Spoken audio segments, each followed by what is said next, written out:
morning. Look.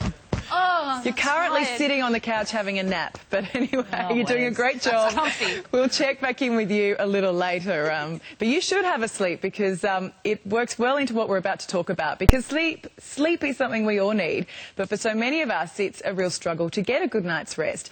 It's especially hard for shift workers and those of us who work odd hours. So this morning, we have the experts' advice after sending our own early riser, Today Show reporter Jessica Millwood, to undergo a sleep study at the Woolcock Institute.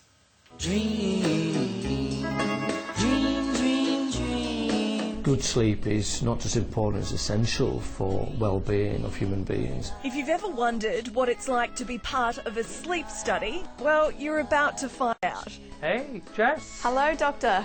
Come on through. Welcome to the How are you? Woolcock. Take a seat. Thank you. We went along for a night at the Woolcock Institute of Medical Research, where doctors specialise in treating sleep and breathing disorders. The beauty of sleep is that everybody sleeps. Some very well and some not so well. And at some stage of their lives, there's always some problem. The human body's natural rhythm is to sleep at night and be alert during the day. Starting work at all hours throws all of that out of whack. And on average, shift workers sleep 1 hour a day less. Wake me up, So we're about to find out how this breakfast TV reporter and occasional snorer sleeps. So normally we would cycle light, deep dream, and that's usually around 90 minutes to 2 hours. So in your sleep tonight, Jess, I'll be looking at seeing if you do cycle that. After getting all wired up, it's time for bed.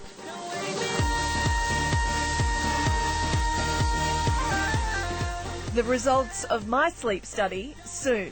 But first, the answer to the age-old question, how much sleep do we really need? A lot of people ask me this, and there isn't a definitive number of 7.25 hours.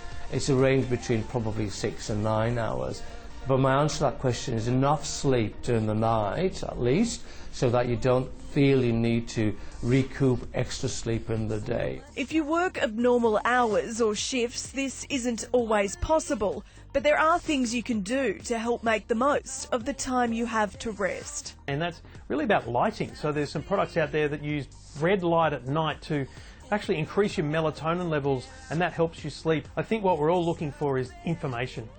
We want to know why we're sleeping well. For that, there's technology out there that can help you decide whether you need to get some medical help. The Fitbit is a simple smartwatch or smart activity tracker, but these days with heart rate monitoring built in, what they're able to do is get a much better assessment of how well you're sleeping, and each day as you wake up, you can look back at how you slept and get a sense of how deep you slept. So wake me up when it's all over.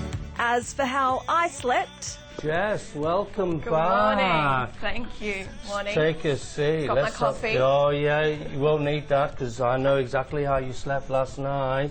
Got into sleep relatively quickly within half an hour, and you do have quite a bit of deep sleep, which is reassuring. Then you do dream as well, and I can tell because the eyes move back and forth like little windscreen wipers. What you do, which is very interesting, you twitch. Oh. You twitch. Your legs are twitching away and you're a twitcher. There you go. You see that? There we go. One of the reasons why you might feel your sleep is not particularly restorative is because you're a twitcher. And that's the beauty of someone like yourself coming into a place like this to get the recordings, to see exactly, well, what is it that's going on at night time? Why am I tired? So there you go, Twitcher Millward. That is me. But it was really interesting. Dr Dev also said to me that the twitching could also be related to low iron and low magnesium levels. So after I did that sleep study, I took myself off to the GP, and yes, my iron levels were a little bit low. So it was super helpful. One thing that I didn't do, which my husband says I do every single night, is snore. So that is fake news. I don't snore. There it is. He was pretty adamant this morning, Jess, when he called in to say that you snored, I got to say. Maybe you just got lucky at the sleep He's making it school. all up. Hey, just quickly, did the doctor have any advice when it came to like napping during the day for shift workers?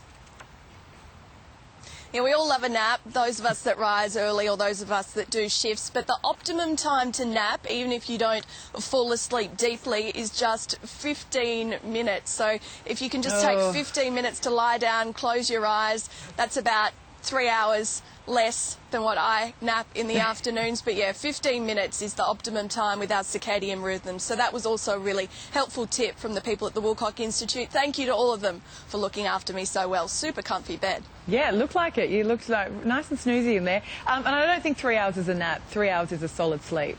Good effort. Thanks, Jess. Well, coming up next, improve the health of your gut. We take a look at what to avoid and what you should be eating more of to